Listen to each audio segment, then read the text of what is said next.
Okay,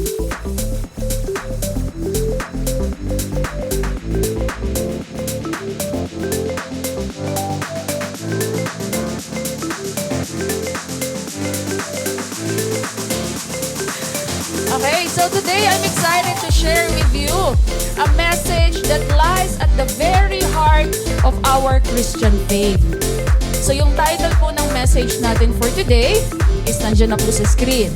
So the title is Simplified Evangelism. Amen. Amen. So now let us begin, of course. Bago tayo dumako sa talakayan natin ngayon, let's begin. If you have your Bible with you, okay, may Bible po ba tayo? It can be the physical Bible or e-Bible. I want you to turn your Bibles to Matthew chapter 28, verse 19 to 20. Okay? So, kung wala po kayong Bible, meron tayo dito. Amen. So it says here in Matthew chapter 28, verse 19 to 20, "Therefore, go and make disciples of all nations, baptizing them in the name of the Father, and of the Son, and of the Holy Spirit, and teaching them to obey everything I have commanded you. And surely I am with you always to the very end of the age." Amen. Amen. So sige po, before we delve into the words for today, let us take a moment po muna to turn our hearts, to turn our mind towards the Lord in prayer. And please join me as we seek the presence and guidance of our Heavenly Father. So let's pray. Yes, hallelujah, Father God. Lord, maraming salamat po, Lord Jesus, for another privilege, O Lord God, that you had given us, O Lord God, to be in your presence, O Lord. Lord, we come before you with gratitude and reverence, acknowledging your sovereignty and love. As we gather in your presence today, Panginoon, we seek your guidance. Open our hearts to receive your word, and may your Holy Spirit speak through the message we are about to hear.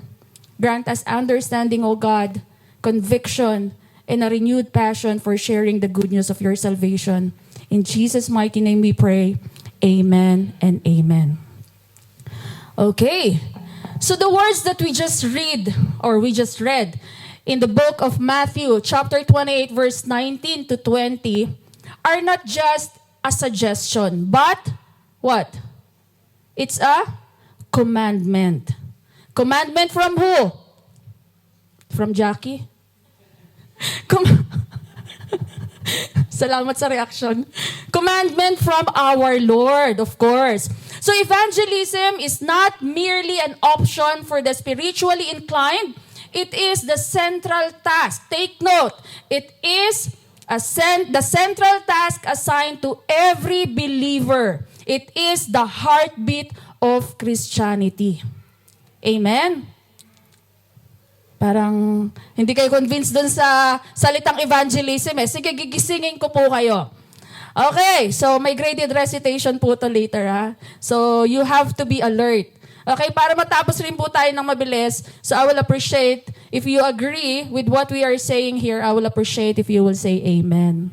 Amen. Maraming salamat po. Okay, so Jesus actually not only make it possible for us to be in a right relationship with God, but He also allow us to be a part of His work of sharing the good news. Do you agree? So it is through this good news, the one we so-called the gospel, that we can know God and we can make Him known. Amen. So when you hear the word evangelism, masyado po kasi tayong tahimik eh. Parang ayaw nating matakal yung part na evangelism. Okay? So when you hear the word evangelism, what comes to your mind? Sharing the word, yes? Inviting. So all of us know actually what is the meaning of evangelism. So maybe when you hear the word evangelism, maybe you feel your heart beating faster. Right? Beating faster as you think of the conversation you've wanted to have with friends for a long time. But you don't know how to bring up Jesus without feeling awkward. Agree? Right? Minsan alam natin yung salitang evangelism. We fully know by heart what it is all about. But then again, we are so hesitant. We are hesitant, it's because we don't want to feel that awkwardness. Hindi natin alam kung paano natin i-share si Jesus. Right? So many people hesitate to evangelize due to the fear of rejection. Yan po yung number 1. Due to fear of rejection or encountering awkward situation. So for instance, imagine a believer who desire to share their faith with a colleague or a friend. They may be afraid of the possibility that the other person will reject them or reject their message, question their beliefs, or react negatively. I even experienced that. Right? People see us of what we are before and what we are right now. Right? Sometimes maririnig mo pa nga na, kasama lang kita sa inuman dati Ngayon pa hallelujah, hallelujah ka na. Right? Agree? So that is why they are sometimes doubting you. Sigurado ka ba talaga sa beliefs na i-share mo sa akin? Right? So now the question is, what is more important than salvation? Kung tatanungin ko po kayo. Ano po bang mas importante pa sa salvation? Wala na. Nana. Okay? Nana. Okay? So yes, none. Ang sagot po, what is more important than salvation? The answer is none. Right? Bakit? Because evangelism is the main thing. Because this is the only thing. Bakit siya naging main thing? Ask me. Bakit why? Wow, Taglish. Why? Because this is the only thing we can do here and not in heaven. Makakapag-evangelize ba tayo pag nasa heaven na tayo? Di na. So that is the only thing that we can do while we are still here on earth. Right? As it says in Mark chapter 8 verse 37 in NLT version, is anything worth more than your soul? Okay? So in the context of the Gospel of Mark, this verse is a part of a passage where Jesus is speaking about the cost of discipleship and the value of one soul. So in this verse, Jesus emphasized the immeasurable value of one soul. And anong ginawa niya rito? He challenges his followers to consider what worldly gain or possession could possibly be worth sacrificing sacrificing their eternal soul. And it also underscored the idea that material wealth, fame, or worldly success cannot compare to the significance of one's relationship with God and the eternal destiny of the soul. Amen? Sinabi nga ni Jesus in Matthew chapter 16:26, what good will it be for someone to gain the whole world, yet forfeit their soul? Or what can anyone give in exchange for their soul? So ipinakita ni Jesus ang wisdom ng soul winning sa pamamagitan ng parable ng malaking piging. Or the famous one. Ano po yung tawag natin doon? The parable of the banquet. Thank you po, Pastor. Okay? So yun yung the parable of the great banquet. Okay? So this story is recorded in Luke chapter 14, verse 16 to 20. So the lesson,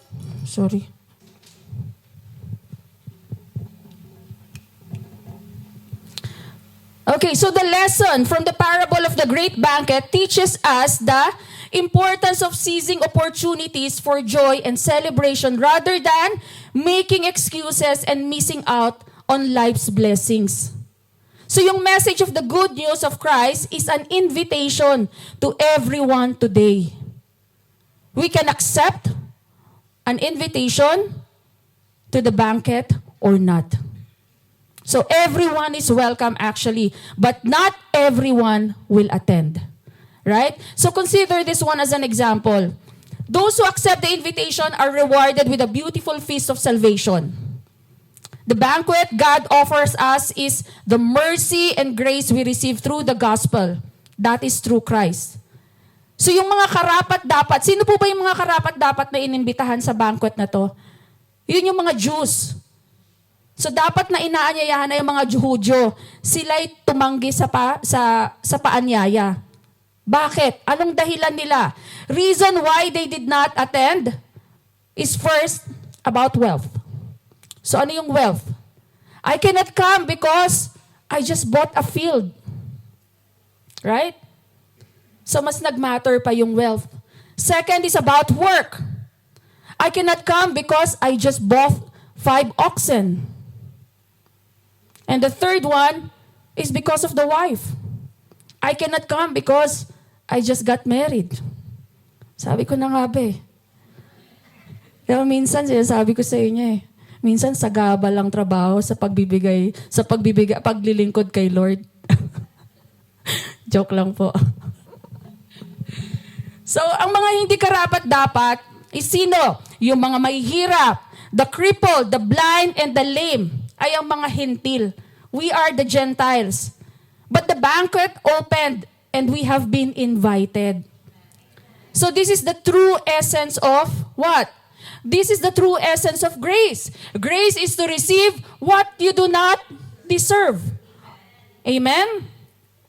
So grace is to receive what you do not deserve. So being invited that you are undeserved is grace. Amen?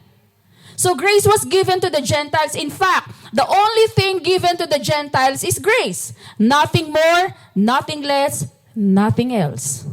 Amen? So if you will go through the verse in Luke chapter 14 verse 22, referring still to the parable, so meron ako dito in different translation, but I'm not gonna go through it. Isang lang siya, isang scripture. Basahin ko lang yung isa, pero may different translation siya from KJV, from CJB, NLT, and MSG. So what I want to highlight here is, sinabi rito sa verse 23, "And the Lord said unto the servant, Go out into the highways and hedges, and compel them to come in, that my house may be filled." So yun yung sa unang salin. Sa pangalawang salin, ano yung sinabi doon? It is highlighted in yellow. Insistently persuade people to come in. While the other one, urge anyone you find to come. Yung sa pang-apat, drag them in. Palala ng palala. Right? So, ito yung mga ginamit na word.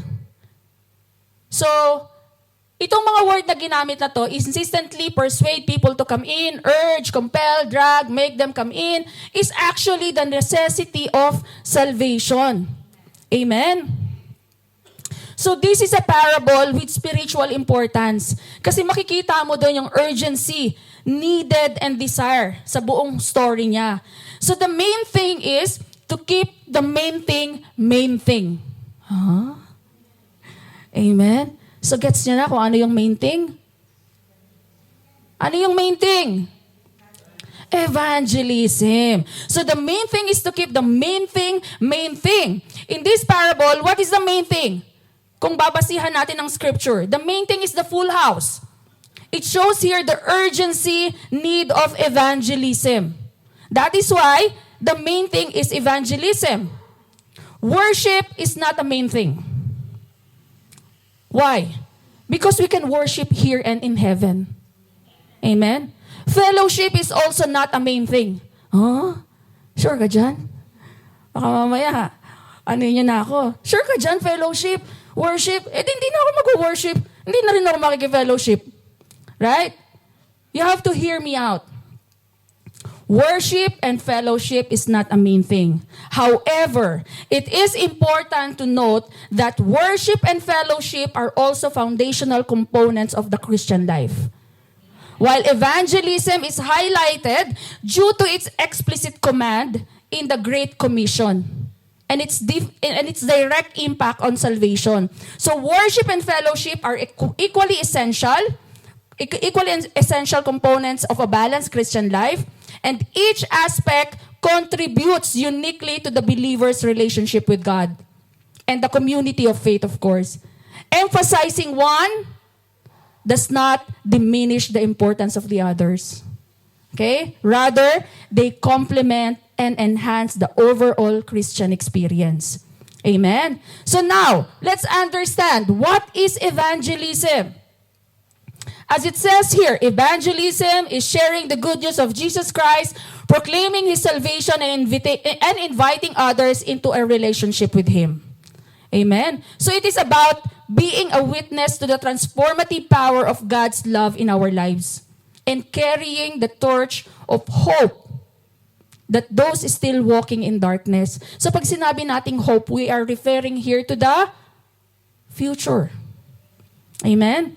So evangelism is essential within Christianity as it aligns with the teaching of Jesus, express love and compassion, seek the salvation of souls, fulfills God's redemption plan, shares the transformative message of the gospel, promotes spiritual growth, and contributes to the growth of God's kingdom. As it says in Ephesians chapter 5 verse 16, redeeming the time because the days are evil. Do you believe in saying, time is gold? Yes? Salamat po sa mga honest na sumagot. Well, unfortunately, the saying time is gold is a popular idiom that emphasizes the value of time, correct? Equating it to the preciousness of gold. But actually, it's wrong. Why it's wrong? Because time is more precious than gold. So the idea behind this perspective is that time, ang oras, kapag nawala, hindi mo na maibabalik. Ang gold, kapag nawala, mare-revive mo pa. Right? So once lost cannot be regained. Unlike material wealth, time is irreversible and cannot be stored or accumulated. So it suggests that, like gold, yes, time is valuable and finite resources that should be treasured and used wisely. Many Christians don't have the gift of evangelism. I agree. Right? But all Christians are called to evangelize. Amen? We are all called to evangelize. To equip you for effective evangelism, I will be sharing to you 6 points. Okay? Of what simplified evangelism means. Okay? So 6 points. Take note. I'll do it quick. Okay, first one. Simplified evangelism means simple theology. So hindi naman tayo mga theologian rito. Amen? So, yes, we are studying the grace of God. So when we say simple theology, it says theology is the study of the nature of the divine, religious beliefs, and the practice of religion. So it involves the systematic and rational inquiry to concepts related to God, the divine, and the spiritual aspects of existence. Amen. So the term theology came from the Greek word theo, Theo is the Greek word. Literal meaning niya is God. While logos, sa Greek word, and then yung literal meaning niya is study or word. That is why it's called theology. Amen? So what does the Bible tell us about evangelism? 1 Corinthians chapter 8 verse 1 says, now about food sacrificed to idols, okay? We knows that we all possess knowledge, but knowledge pops up while love builds up. So you might be wondering, teka sister, pinag-uusapan natin evangelism. Bakit ngayon binabanggit mo sa scripture mo, food sacrifice to idol? Okay? So to give you the context, this verse is part of a large passage in which the Apostle Paul addresses the Corinthian Christian concerning the issue of eating food sacrificed to idol. But what I want you to pay attention is to the word highlighted, pops up. Okay? So Paul cautioned, what is this pops up? Paul cautioned against a prideful or arrogant attitude that might arise from this knowledge. He says, this knowledge pops up, right? It says there, but love builds up. So in other words, while knowledge is essential, it can lead to pride if it is not accompanied by love. Amen? So Paul emphasizes the importance of love in Christian community, highlighting that love edifies and strengthens the body of believers. So talking about knowledge and equipping people, I know all of us here is a witness. Witness how EMI equipped this church. Not only the members, not only the elders, not only the leaders, but the church as a whole. Amen? So we are getting lots of knowledge about the grace of God, about Jesus. Right? So again, as it says, while knowledge is essential, it can lead to pride if not accompanied by love. So what am I trying to imply here?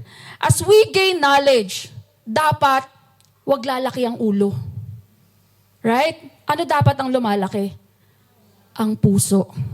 Amen? So in evangelism, see, pops up, refer to pride.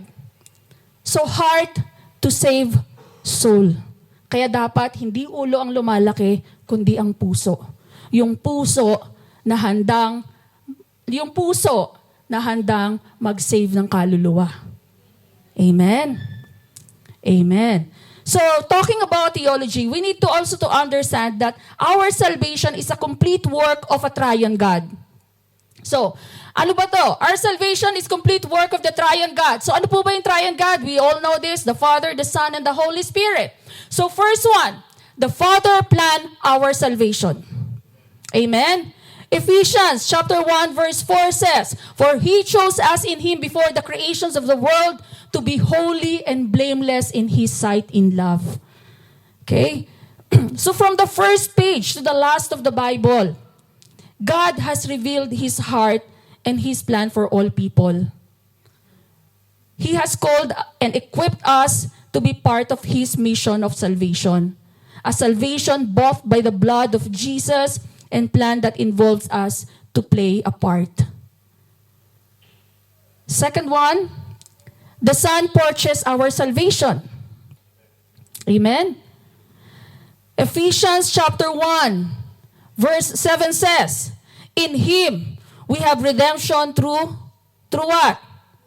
Through His blood, the forgiveness of sins in accordance with the riches of God's grace." Amen? And then the third one, the Holy Spirit. So si Holy Spirit, preserve niya na yung salvation natin.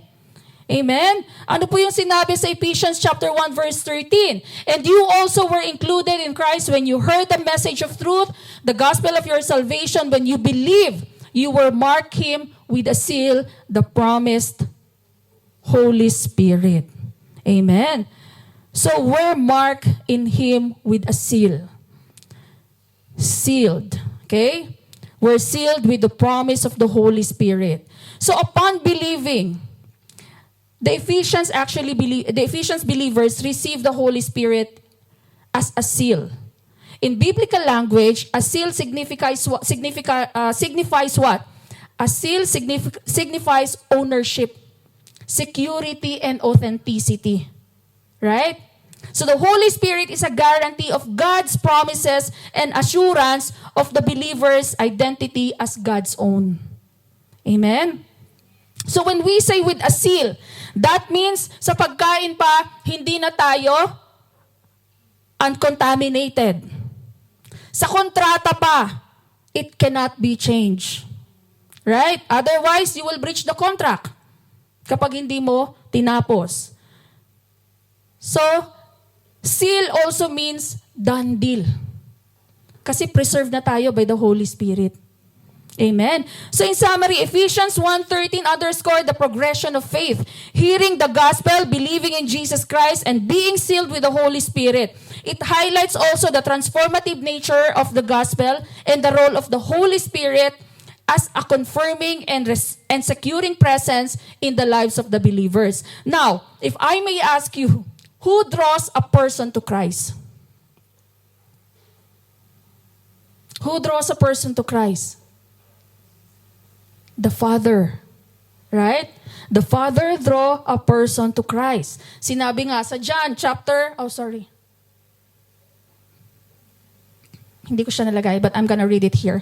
Sabi nga sa John chapter 6 verse 44, "No one can come to me unless the Father who sent me draws them. And I will raise them up the last day." And in John chapter 6 verse 65 says, he went on to say, "This is why I told you that no one can come to me unless the Father has enabled them." So, we may have to plant many spiritual seed for a period of time before someone will seriously consider the person of Christ. We may have to till the ground before we could plant a seed. But we are not called to bring all person to Christ, but simply to bring Christ to all person. Amen. Sinabi nga ni Warren Wiersbe, he's one of the pastor, he's one of the Bible teacher and theologians. Sabi niya, when we talk to God about people, meaning to say, we can talk to people about God. Right? When we ask Him, He prepares people's heart, directs conversation towards Christ, and give us the words to say when the opportunity arises. So if it will likely take many conversation over many weeks, over many months, or even years, or sadly, they may never believe at all. But we aren't responsible for the result. We must simply be faithful to sow the seed. Amen? Evangelism actually requires patience and prayer. I know all of you could testify that. In our earnest desire to see people come to faith in Christ, we are easily actually discouraged when it doesn't happen right away. Right? Minsan nga, pag panayang send mo ng invite, walang nagre-response, bahala ka na nga dyan. Diba? Yun ang ginagawa natin Diba? Relate ba? Actually, ako nakaka-relate ako. Diba sabihin sa'yo, sige, attend ako. Pagdating na ng Sunday, ay, sorry kasi something came up. Diba yung mga ganong style? Mga ganong, galawan. Okay, so evangelism requires patience and prayer. Amen? We must let the Spirit, we may be discouraged, but we must let the Spirit of God work. Right? Kaya nga sinabi ko, di ba, hindi natin kasalanan kung hindi sila umattend. Right? Ang importante, naging faithful tayo sa pagsusow ng seed. Right? Because we cannot control them. That is why we have to let the Holy Spirit work. Amen? Rather than pressuring people, we simply need to present to them the truth of who Jesus is. Yun yung kailangan lang natin gawin. The Savior who offers them eternal life as a gift and allow the Spirit to persuade them of the truth in time. Actually, naniniwala ako dito. If you will invite someone, if they will not respond to you or disagree with you, just wait. Keep on praying. Allow the Holy Spirit move. Why did I say so? Because naranasan ko rin. When I decided to accept Jesus Christ as my personal Lord and Savior, if I may share, Pastora G, way back 2011, Sharjah International Airport. Okay? Doon pa nag-start yung friendship namin. Okay? 2011, BlackBerry pa uso nung time na yun. Okay? She keep on sending me message. And during that time, yung church niya is not yet Grace Unlimited, by the way. Okay? So she keep on sending me invitation. But I'm so hesitant. Why? I'm hesitant because isa akong sagradong Katoliko. Okay? There's no discrimination. Okay?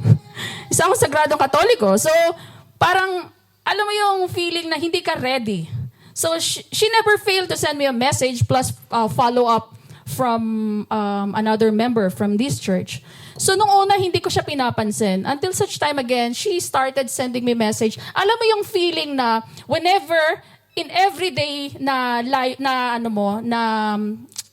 pamumuhay mo, alam mo yung kapag inaaraw-araw ka na pinapadalan ka ng verses, and then nare-realize mo na yung verses, something may patama na sa'yo. Alam mo yun, nangungusap na pala sa'yo yung Holy Spirit. Amen? Right? Naranasan niyo po ba yon? And then, kapag nag-stop, and then it come to a point na huminto si Pastora. And then, alam mo yung feeling na, ay, bakit wala akong Bible verse for today? So, ganun na yung nararamdaman mo. Uy, tas nandyan na yung point na sabihin mo, uy, pag-pray mo naman to, pag-pray mo naman. Amen? So, nandun na. That is why, it may take months, it may take weeks or years, allow the Holy Spirit to work because it will happen in time. Amen. Kasi ano po ba yung role ng Holy Spirit? Ang role ng Holy Spirit is buksan ng mga mata ng mga tao and palakihin si Jesus. Amen. Sinabi nga, Ay, bakit wala yung mga verses ko? Sorry naman. Okay, sinabi nga sa John chapter 16 verse 14. He will glorify me because it is from me that he will receive what he will make known to you. He will glorify me. So Jesus is referring to the Holy Spirit, indicating that the primary role of the Holy Spirit is to glorify Him. The Holy Spirit's purpose is to bring attention, honor, and praise to Jesus Christ. Kaya sabi ko nga, ang trabaho ng Holy Spirit is buksan ang mata ng mga tao at palakihin si Jesus. Amen? Amen. Consider also as an example yung Bible. Who is the author of the Bible? Si God. The Bible is traditionally considered to have multiple human authors inspired by God. It consists of course, we know two main sections, the Old Testament and the New Testament. 2 Peter chapter 1 verse 21 says, "For prophecy never had its origin in human will, but prophets, though humans spoke from God as they were carried along by the Holy Spirit." Right? Holy Spirit. So it's important to note that while human authors played a role in writing the Bible, many believers also see the process of divinely inspired with the Holy Spirit guiding and influencing the writers. Amen. So ngayon, kung tatanungin ko kayo, sino ba yung main subject ng Bible? Si Jesus. Ano yung central message ng Bible? The finished work of Christ. Napag-aralan natin yan. Right? So the finished work of Christ. So kaya importante sa atin that we will start first to know who Jesus is para alam natin kung paano natin i-share si God. Kasi paano mo i-share si Jesus if you personally don't know who Jesus is? Kung hindi mo alam kung anong identity mo kay Lord. Amen? So that is why simple theology. Hindi naman sinabi sa iyo na pag-aralan mo yung buong Biblia. Right? In order for you to share Jesus. That is why simple theology. Then moving on, simple message. Itong simple message na to, na pag-aralan na natin to. So this is to refresh your knowledge. Okay? So when we say simple message, this simple ABC message, simple as ABC. Right? The simple ABC message is a clear and accessible way to share the core principle of salvation. So ano ba itong sinasabi kong ABCs of salvation? Baka nga kahit si DA maunawaan to. Right? So, ABC of salvation explain the way of salvation through faith in Jesus Christ in 3 simple, easy to remember. Okay? Jesus Himself clearly said, "I am the way, the truth, and the life. No one comes to the Father except through me." So babalik ako. Bakit ko siya sinabing easy? Salvation made easy. It is not complicated as you think. Remember, napag-aralan natin? Amen. So it emphasized the importance of acknowledging one's need for salvation, believing in Jesus, confessing faith openly, and deciding to follow Him.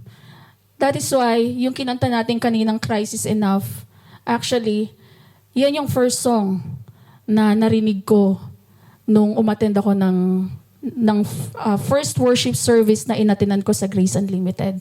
And yung kantang yan, rumema sa akin. Okay? Nung kinakanta natin kanina, I can't help but cry. Bakit? Kasi it brings me to the feelings when I have decided to follow Jesus. And ngayon masasabi ko, it's worth it though. Right? It's worth it. Hindi sayang. Amen? Consider it, di ba? Who would have thought that I will be standing in front of you sharing the message of grace? So kung hindi ako nabahagian, kung hindi ako na-invite, then I won't be here sharing the message of grace. Amen? Amen. Kaya worth it. Okay. So simple ABC. A, admit that you are a sinner. Okay? Admit that you are a sinner. It says in Romans 5:10 and 23, as it written, there is no one righteous, not even one, for all have sinned and fall short of the glory of God. Okay? Simple, letter A. Letter B, believe in the Lord Jesus Christ. Ano yung sinabi sa John 3:16? For God so loved the world that He gave His only begotten Son, that whoever believes in Him should not perish but have everlasting life. For God did not send His Son into the world to condemn the world, but that the world through Him might be saved. Amen. Nasabi na tayo. Madaling tandaan. Move tayo kay C. Confess with your mouth the Lord Jesus. Amen. So napakadali lang. From the word itself, it's self-explanatory. Okay, anong sinabi sa Romans chapter 10, verse 9 to 10? If you declare with your mouth Jesus is Lord and believe in your heart that God raised Him from the dead, you will be saved. For it is with your heart that you believe and are justified, and it is with your mouth that you profess your faith and are saved. Amen? So now, done with the ABC. So what happens next? Well, now, that's up to you if you want to receive this free gift of eternal life. There is no reason to wait, to be honest. There is no reason to wait. God's word says in 2 Corinthians, behold, now is the accepted time. Behold, now is the day of salvation. So what are you waiting for? Decide right now. Hindi bukas, hindi sa susunod na bukas. Now. Amen? Amen. So none of us know, bakit kailangan na nating mag-decide? Okay? None of us know how long we have on this earth. Amen? Waiting on such an important decision may prove to be costly. It's a costly mistake if you will wait for a long time. Because the only opportunity we are guaranteed to have is right now. Amen? That is why with our brother Ray, we may grieve, but on the other side, we are celebrating. We are celebrating because he accepted Jesus as his personal Lord and Savior. Amen? Amen. Then, moving on.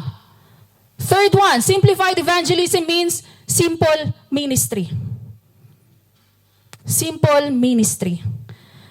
2 Corinthians chapter 5 verse 18 says, all this is from God who reconciled us to Himself through Christ and gave us the ministry of reconciliation. So in this passage, the Apostle Paul is discussing the ministry of reconciliation and the transformative impact of God's work through Jesus Christ. So, sa madalit salita, lahat po tayo ay may ministry. Amen? That is apart from the ministry that you have in this church. But in general, all of us have a ministry.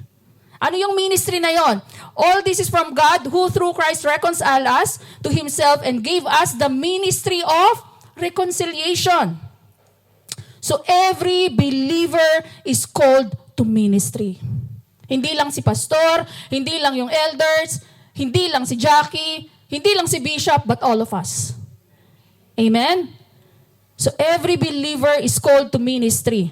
This ministry is not limited to those in formal position. Like what I've said, hindi lang pang pastor, hindi lang pang bishop, hindi lang din pang leader. Or hindi lang kung sino man yung administrative natin na meron tayo sa church. But rather includes the various ways in which people use their gifts, talents, and resources to serve God and others in their daily lives. So each believers plays a unique role in advancing God's kingdom and spreading Christ's love and message throughout the world. So I want you to pay attention to the word gave us the ministry of reconciliation. Paul introduces the concept of believers being given the ministry of reconciliation. So, ibig sabihin that Christians are not only recipients of God reconciling work, but are also entrusted with the responsibility of sharing this message of reconciliation.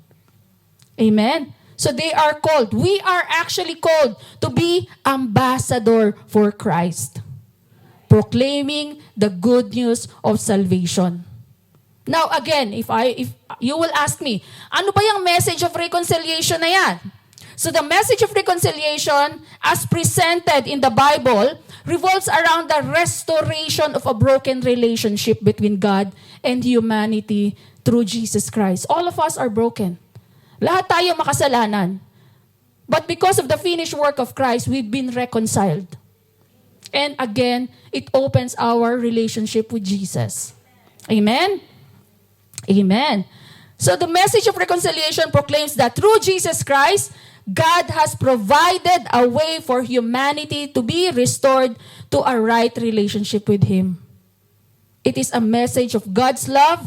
It is a message of God's grace, forgiveness, and the invitation for individual to respond in faith and experience a renewed life in Christ. So if I will simplify it, the answer is in the following verses. Sinabi rito, 2 Corinthians chapter 5:19. The God was reconciling the world to Himself in Christ, not counting people's sin against them. And He has committed to us the message of reconciliation. Amen? So not counting. Ka-highlight dyan, not counting people's sin against them. And then, on the following verse, it says, we are therefore Christ's ambassador, as though God were making His appeal through us. We implore you on Christ's behalf, be reconciled to God. Amen. So on what basis we can easily say, be reconciled with God? So God already made a provision for the reconciliation. So yung kasagutan na yon is mahahanap mo dito.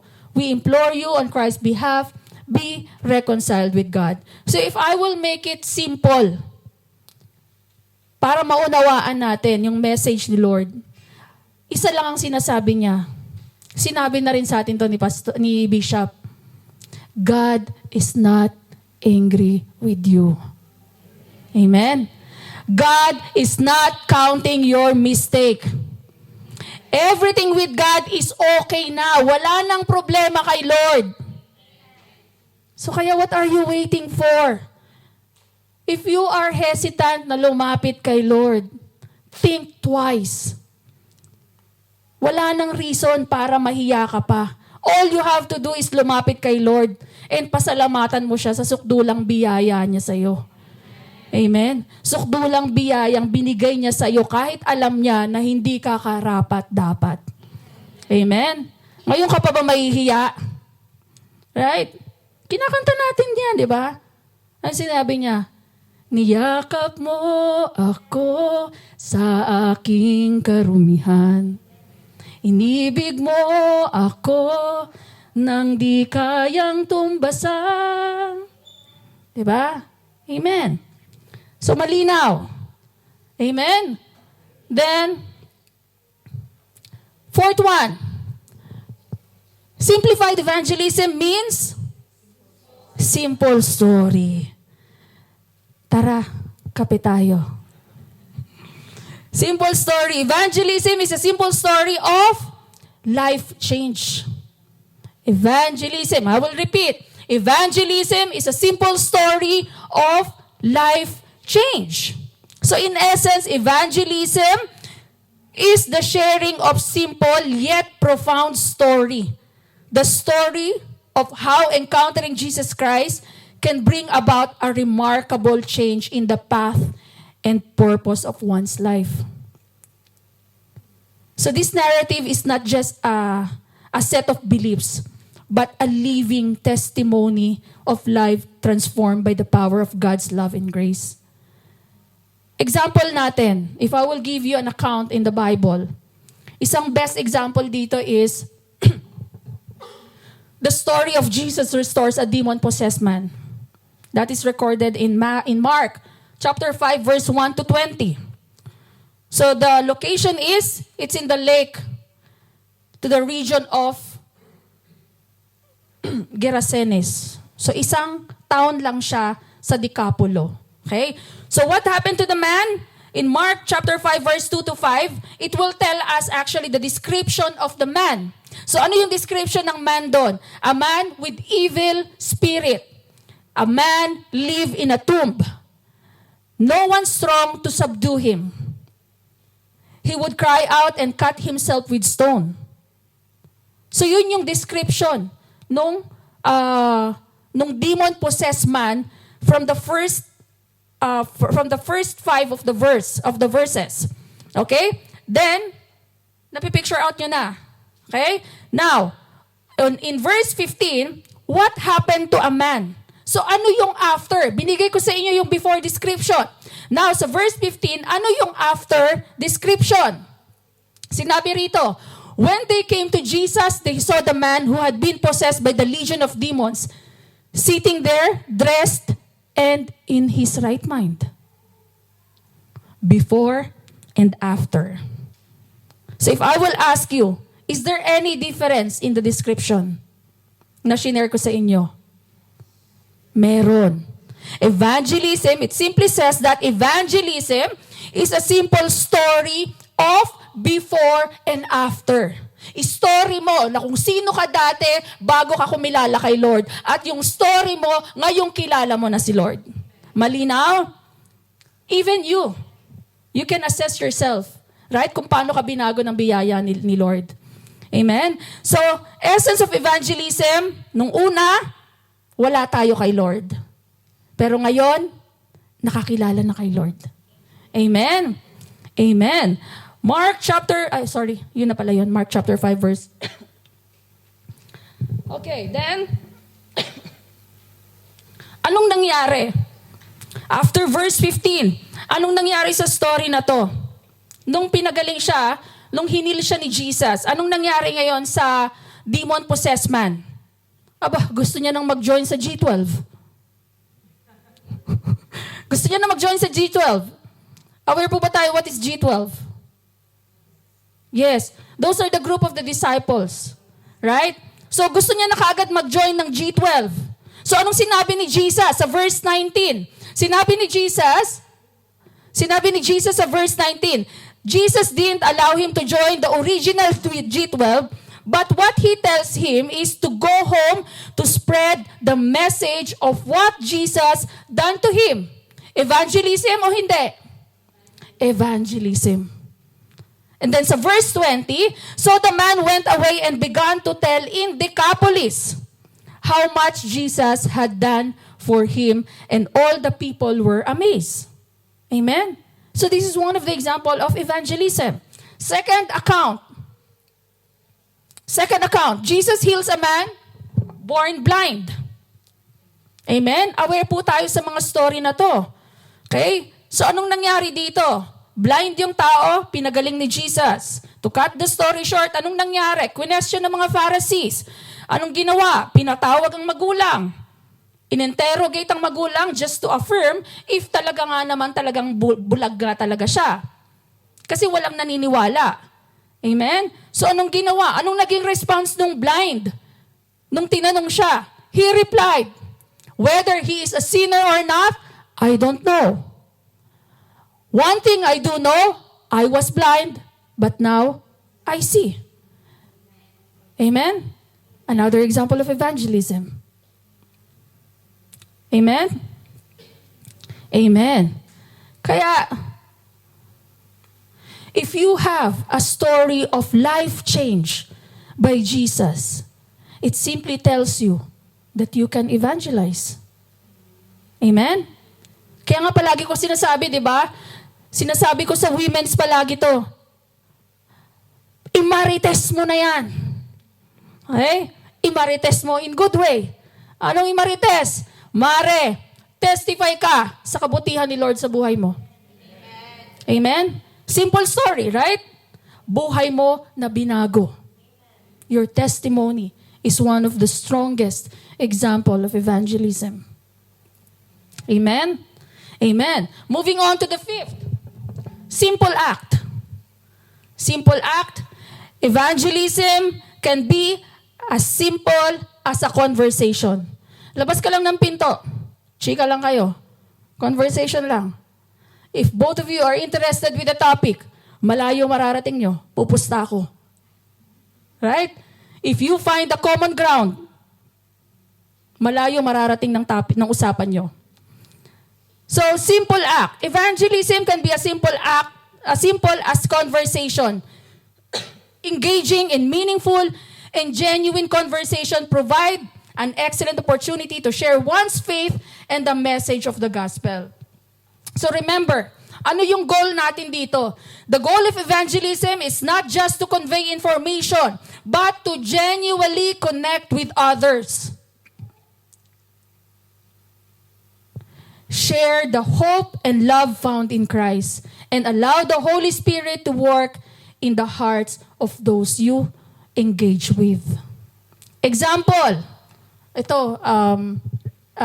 personal experience ko to.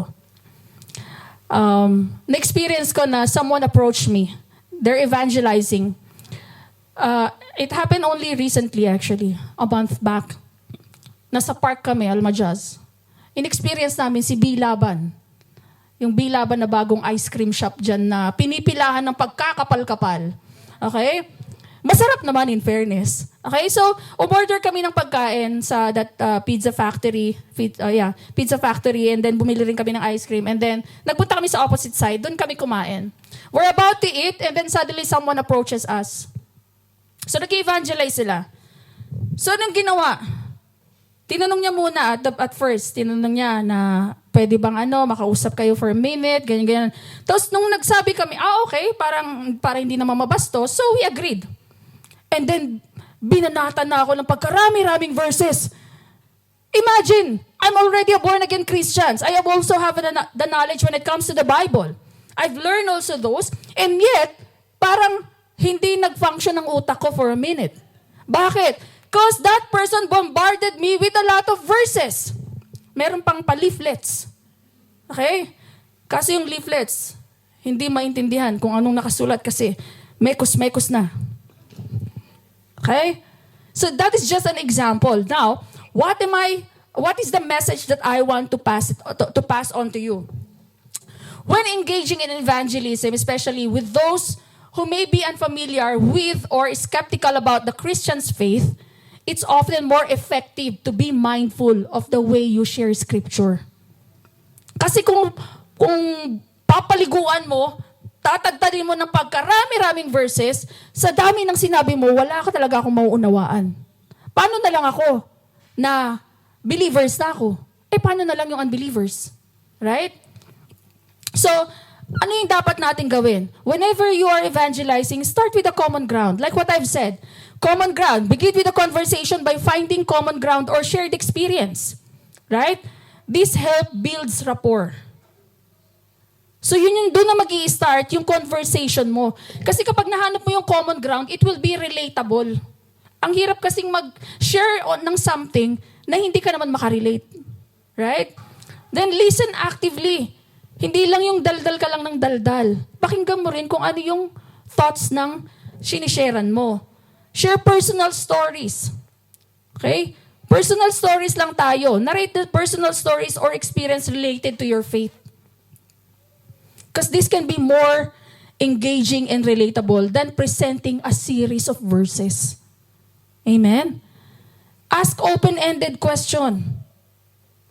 And of course, we have to respect the face. Kasi evangelism, masasabi natin it's a journey. And people may be at different stages of exploration. Hindi naman tayo pare-pareho ng level ng pagkakaunawa. Respect their faith and don't overwhelm them with too much information at once. Kagaya nung na-experience ko. Right? Nagulat na lang siya sa dami pagkahaba-haba ng sinabi niya sa akin. Isa lang ang sinabi ko, Amen. Tanong niya kaagad sa akin, ay sis, believers ka ba? Oo. May church kami sa Sharjah. Grace Unlimited Church. Diba? So yung target natin dito, yung in-evangelize natin is yung mga unbelievers. Right? Might as well take time to know the person bago mo tagtarin ng pagkarami-raming verses. Right? I'm not saying that I am expert when it comes to evangelism. I admit sometimes it's really hard. It is easier said than done. Right? So we have to respect their faith. Amen? So again, remember the goal of evangelism is not just to convey information, but to genuinely connect, share the love of Christ, and be a witness to transformative power of the gospel. Amen? So a simple conversation can be powerful. Powerful means of expressing your faith and making the gospel relevant to others. So isang best example dito in the account of the Bible is yung story ng Samaritan woman. So all of us also knows the story of a Samaritan woman, right? Samaritan woman, it's recorded in John chapter 4 verse 1 to 42. To cut the story short, masasabi natin one powerful example of evangelism can be found in the encounter between Jesus and the Samaritan woman at the well. So anong nangyari dito? In this story, so Jesus while traveling stops at a well in Samaria. He engages in a conversation with the Samaritan woman who comes to draw a water. So during their conversation, ni-reveal ni Jesus yung knowledge of her personal history, which leads to a discussion about spiritual matters. Right? So anong nangyari? Jesus speaks about living water, symbolizing eternal life and spiritual satisfaction. Right? So the Samaritan woman recognized Jesus as a prophet and discusses the expected Messiah. So si Jesus, ni-reveal niya that He is a Messiah. And the woman becomes a believer. Imagine, a woman becomes a believer. Anong ginawa ni women? Iniwan niya yung water jar niya. And anong ginawa niya? He spread the news. Right? So yung passage na to emphasizes the inclusive nature of Jesus. Yung message ni Jesus and the transformative power of encountering Him. Anong ginawa doon ni Lord? Jesus break down cultural and religious barriers. It also highlights the theme of spiritual thirst and offer of eternal life through faith in Jesus. So a simple share and invite. It is a simple act of non-confrontational evangelism. Amen? Like what I've shared to you earlier, yung story ko. It's just started in a simple share and invite. It may take time for me to respond. When did I finally say yes? After ng dalawa pang follow-up.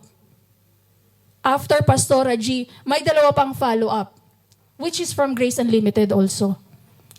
So when did I respond? It started way back 2011. I responded July 2016. Right? Imagine. That's why I told you. It may take weeks, it may take time, months or years, but it will happen in time. Amen?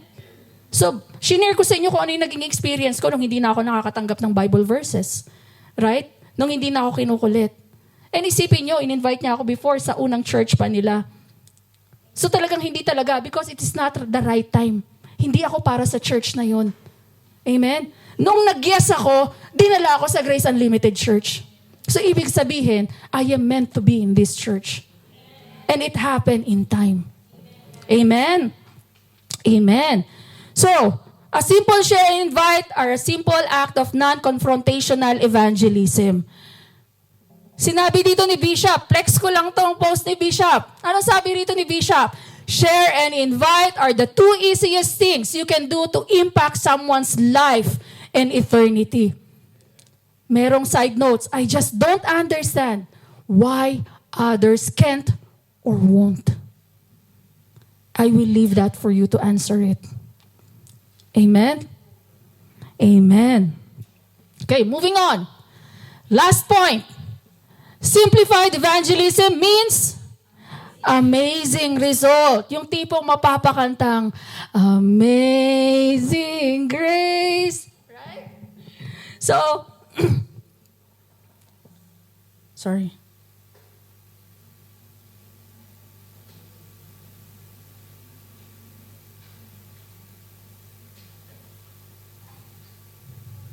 Day lang po Okay. So, point number 6 is amazing result. So, if you did the first 5, which is, I believe, is very simple, do we agree with that? Wala na akong marinig. So, hindi sila nag-agree. Okay, so, if you did the first 5, which is very simple, then 6 will be kahanga-hangang resulta or amazing grace. Amen? Again, consider again the example of the story of Jesus restore a demon-possessed. So, bakit natin siya nasabing kahanga-hanga?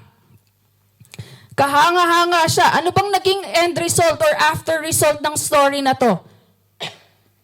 Sinabi rito sa Mark chapter 5 verse 18 to 20, as Jesus was getting into the boat, the man who had been demon-possessed begged to go with him. Jesus did not let him but said, go home to your own people and tell them how much the Lord has done for you and how He has had mercy on you. So the man went away and began to tell in the Decapolis how much Jesus had done for him, and all the people were amazed. Lahat ng tao na amazed. Ang end result niya is makalaglag pa nga. Mataluwa. Mapapawaw ka na lang. Because it's simply amazing grace nga naman talaga. Imagine Decapolis. Minention ko kanina, yung town na pinuntahan nila. Isang town lang yon. Decapolis consists of 10 towns. Imagine, 10 bayan. Nilibot niya yung lugar na yon. So yung ba yung sinabi sa kanya ng Diyos na gawin niya? Hindi. Anong sinabi doon ni Lord? Go home to your own family and tell them how much the Lord has done for you. Pero, anong ginawa nung demon-possessed? Inikot niya yung buong Decapolis. Amen? Amen. So what man did is more than what Jesus asked. Amen? Balikan natin si Samaritan women. So si Samaritan woman at the wall. At the well. Okay, it says here, many of the Samaritans from that town. Ito na yung after. Okay? Many of the Samaritans from the town believe in him because of the woman's testimony. He told me everything I ever did. So when the Samaritans came to him, they urged him to stay with them, and he stayed 2 days. And because of his words, many more became believers. Wow! Amazing grace talaga. Amen? Many more became believer. Maraming taga-Samaria ang naakay sapagkat meron siyang simpleng istorya na binago. Amen? Consider me as an example. If hindi ako na-invite and na-sharean ng Word of God, I won't be here, like what I've said earlier. I won't be standing in front of you sharing the message of grace. I won't be here testifying how my life was changed by the grace of God. Amen? Amen. So, ma-share ko lang, since we are talking about kung paano tayo nabago ni Lord. Kagabi, nung pauwi kami nila, Babe, asan ba si Babe? Wala si Babe today. Si Babe. Pauwi kami ni Babe. I'm on my way to drop her. And then, nung pauwi na kami, nagkaroon lang kami ng small talk.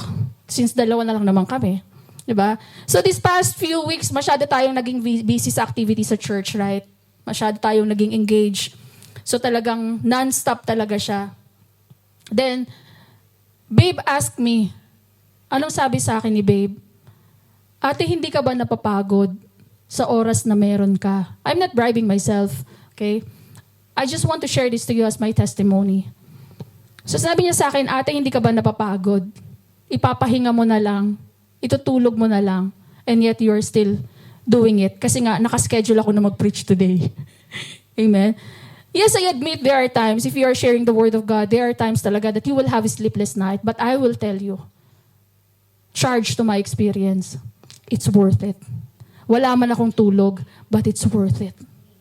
Kasi alam ko, sa message na marireveal to each one of you, I know that you will be blessed and you will be a channel of blessings to others as well. Amen? So sinabi niya sa akin, ipapahinga mo na lang, hindi ka ba napapagod? Yes, I admit. Real talk. Napapagod tayo. Naturalesa. We are human. Right? Napapagod, pero hindi titigil. Napapagod, pero magpapatuloy. It's all for the glory of God. Amen? So you will see now the importance of the life testimony.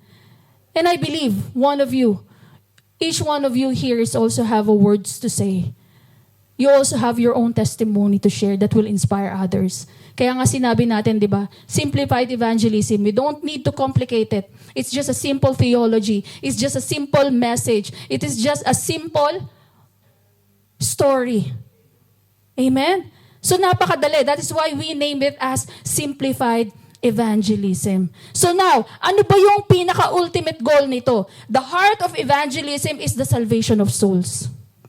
Right? Sinabi sa Acts chapter 4 verse 12, we are reminded and there is salvation in no one else. For there is no other name under heaven given among men by which we must be saved. So salvation is not a mere concept. It is a life-transforming encounter with the living God through faith in Jesus Christ. Amen? I know all of us here, we are facing challenges when we are evangelizing. Yes, let's admit, while the task of evangelism is clear, we may face challenges and obstacles. Fear, rejection, societal pressures can discourage us. However, we are reminded in 2 Timothy chapter verse 1 to 7, for the Spirit of God gave us does not make us timid, but give us power, love, and self-discipline. Amen? So in conclusion, I will close. My dear brothers and sisters, let us remember that evangelism is not an isolated event, but a way of life for Christian. It is the main thing because it leads to the ultimate goal. So yung ultimate goal natin is the salvation of souls. So let us be faithful witnesses, carrying the torch of the gospel to a world in a desperate need of the Savior. And my prayer to all of us today, may we be empowered by the Holy Spirit, emboldened by our love for Christ, and committed to fulfilling the Great Commission in obedience to our Lord. Evangelism is the main thing, and through it, we participate in God's redemptive plan for humanity. Amen? And last, it says here, shinare ko na to before, what is the wisest thing to do? The wisdom of soul winning is to use the listing. When we say listing, we are just referring to a money. Simpleng, tara, kape tayo. Okay? To do the wisest thing is what? Soul winning. Amen? To God be all the glory. Can you please stand?